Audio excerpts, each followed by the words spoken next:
Hello everybody, you're here with Claudia Beauty in another episode of Fragrance with your host Claudia Lara. Thank you very much for being here. So today is going to be again a first impression. I never smelled this fragrance before, but I ordered certain samples of certain fragrances, and so we're going to see how it smells here together. And we're talking about Tardes. That's the name of the fragrance. It's by CARNER Barcelona. So Tardes, Eau De Parfum, by the house CARNER Barcelona.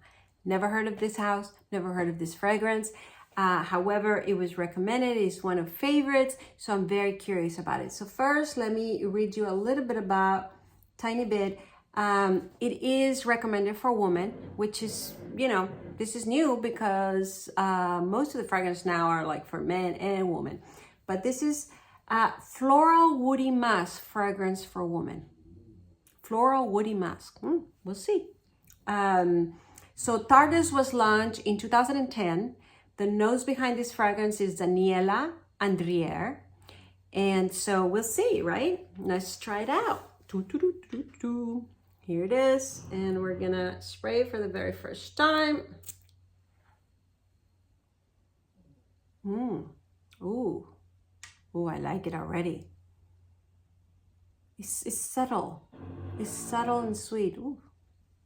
Apologize for the construction. Subtle and sweet. It reminded me, I lived in Spain for a little while, and over there, for some reason, we love to buy, my friends and whatever, we were in our 20s, but we love to buy the baby's oil.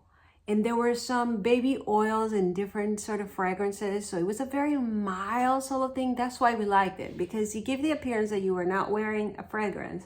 However, you get that lingering or that sweet smell. So it was kind of an innocent, clean, soft sort of smell. Don't ask me why we got into all of this. And we used to go into just the grocery markets or tiny stores.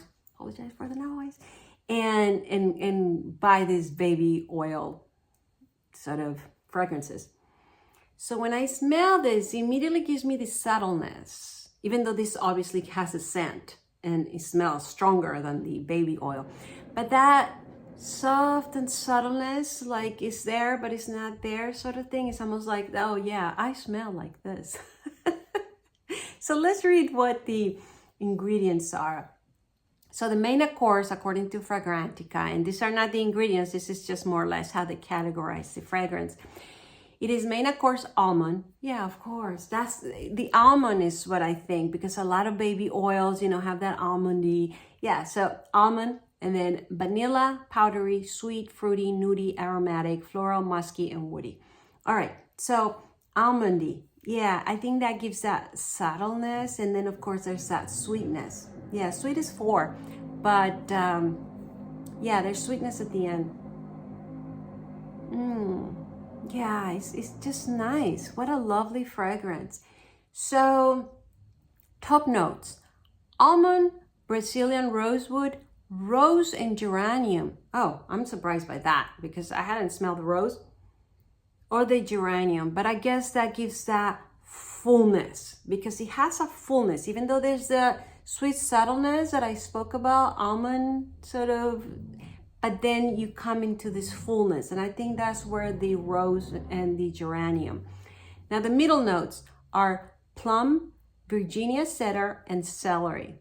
The plum, I think, gives that dessert quality of a presence, because it has this dessert quality. And then base notes are heliotrope, never heard of that, tonka beans, and musk. Wow. I've been smelling certain Spaniard houses, and they have this distinct quality.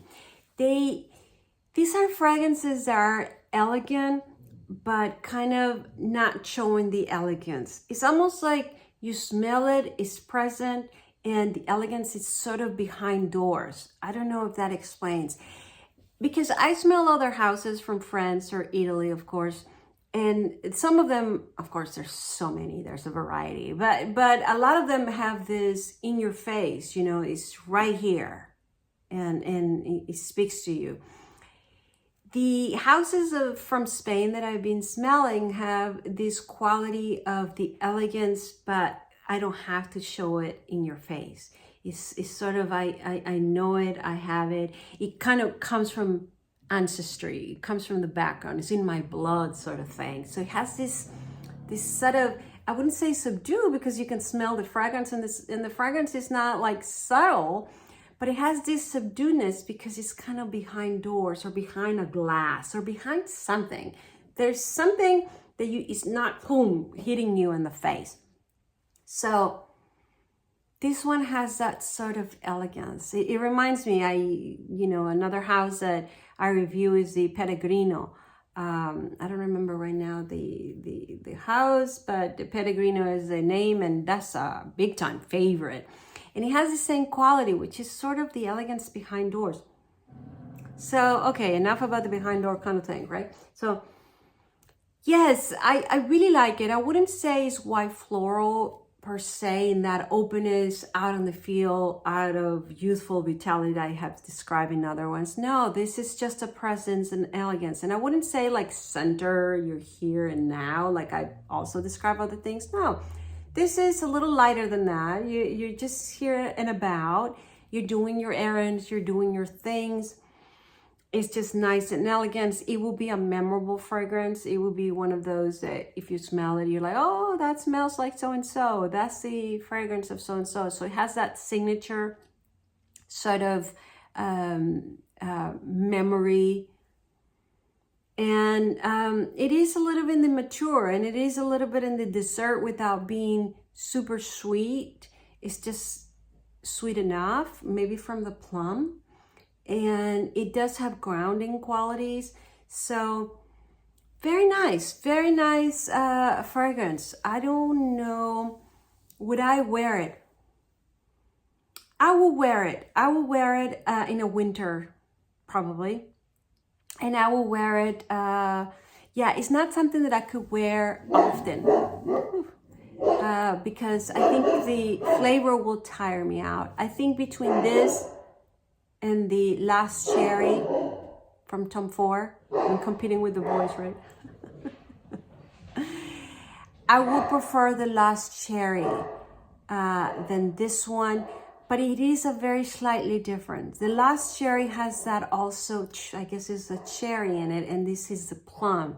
So there's that difference or distinction. And it's not that one is better than the other. It's really, I think, is more in your personal preference, right? If you prefer that Last Cherry, which is a little higher note, and this one is a little more bass note, but it has that same sort of quality. Although the Last Cherry, I would say, is more upfront, this one is a little more hidden, like I was describing. So there you have it. I do like it. I would give it as a gift. I think it will be that enjoyable. So I don't know, do I see it in a youngster? I see it more in the 40s, 40-year-old and up, even though it's not a serious fragrance by any means. So a 30 and a 20-year-old could wear it. But it just reminds me of that more presence and elegance and matured and whatever. Am I even making sense? So let's wrap it up. Thank you very much. Please comment below if you have this fragrance, if you smell this fragrance, if you like this fragrance, and why will you wear it too? And please subscribe to my channel. If you haven't done so, please ring the bell on the right-hand corner, and I'll see you next time. Thank you. Bye.